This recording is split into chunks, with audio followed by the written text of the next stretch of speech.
There's nothing about what happened in Christchurch today that shocks me. If we're honest, we'll know this has been coming.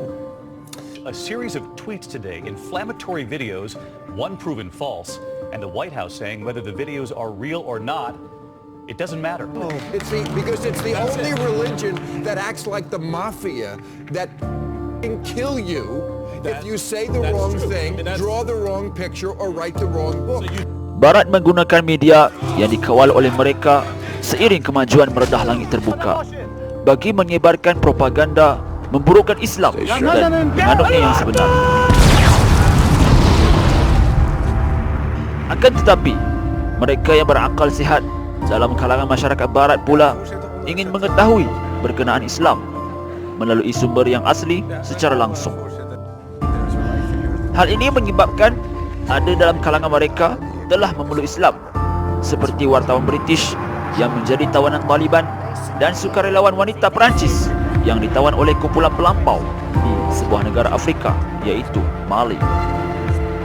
Tawanan itu membaca dan melihat sendiri masyarakat Islam yang sebenar.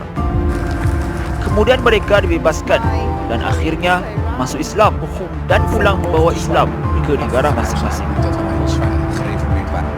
Maka tiada jawapan terhadap Islam jika sekadar mencipta slogan tanpa hujah yang tepat seperti Islamofobia atau melakar kartun yang menghina Nabi Muhammad SAW dengan menggunakan media murahannya laris menyebar fitnah. Bukannya hujah ilmu dan akal yang waras, namun pengaruh Islam terus berkembang secara hujah dan dalil akal serta realiti yang berlaku. Islamofobia ialah istilah kontroversi yang merujuk kepada prasangka buruk secara melulu dan diskriminasi melampau terhadap Islam. Golongan yang mempunyai sikap Islamofobia merasakan terlalu benci terhadap Islam sehingga membawa kepada perasaan takut dan tidak suka kepada orang Islam secara sembrono.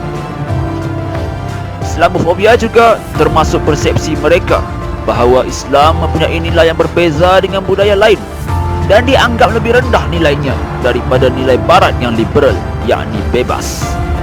Mereka juga menganggap Islam mempunyai ideologi politik yang ganas dan melampau, sehingga lebih dikenali sebagai satu agama yang paling melampau.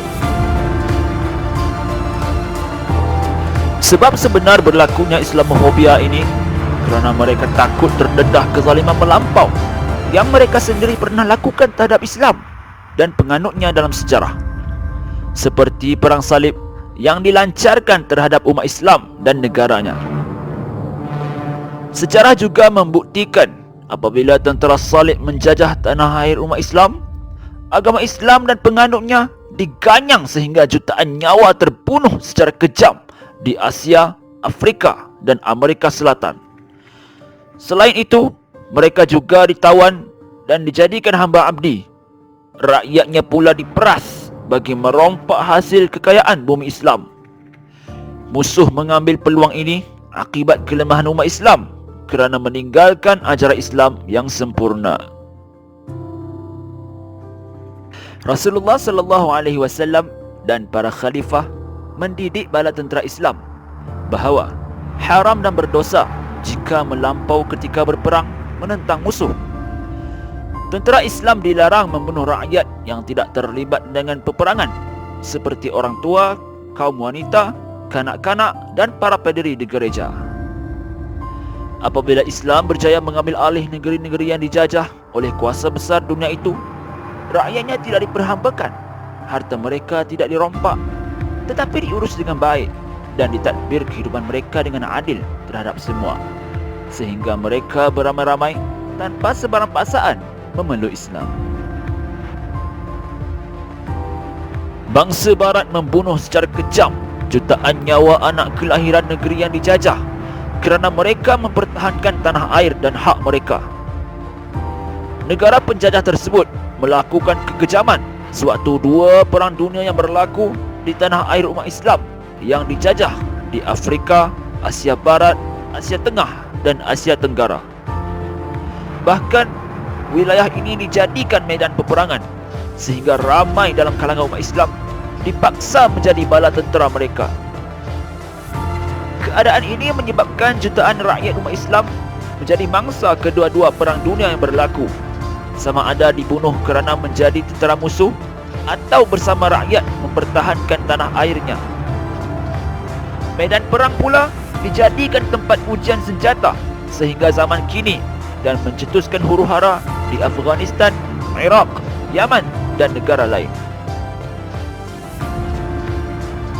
Walaupun penjajah yang datang daripada beberapa negara Eropah itu sudah dipaksa keluar daripada tanah air umat Islam dan umat Islam sudah dikatakan mendapat kemerdekaan, namun umat Islam masih diikat dengan syarat-syarat yang sentiasa bergantung kepada mereka. Situasi tersebut menghalang sebarang penguasaan politik, ekonomi, pentadbiran, teknologi, media dan lain-lain.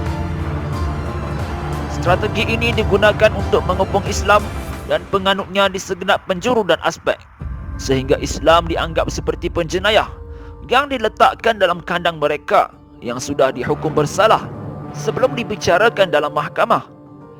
Walhal mereka dipaksa mengaku salah di hadapan hakim yang telah disediakan hukuman dan keputusannya sebelum mahkamah dibuka. Sepatutnya Barat perlu berlaku adil terhadap Islam sebelum menghukum dan dikaji ajar Islam terlebih dahulu. Bahkan dibuat perbandingan secara ilmu dan iktibar sejarah antara perbezaan fahaman mereka dengan ajaran Islam yang masih dipelihara. Islam telah memberikan suatu sumbangan ilmu yang besar ketika Eropah masih berada dalam kegelapan sekularisme yang memisahkan urusan dunia daripada agama yang telah diubah daripada kitab Allah.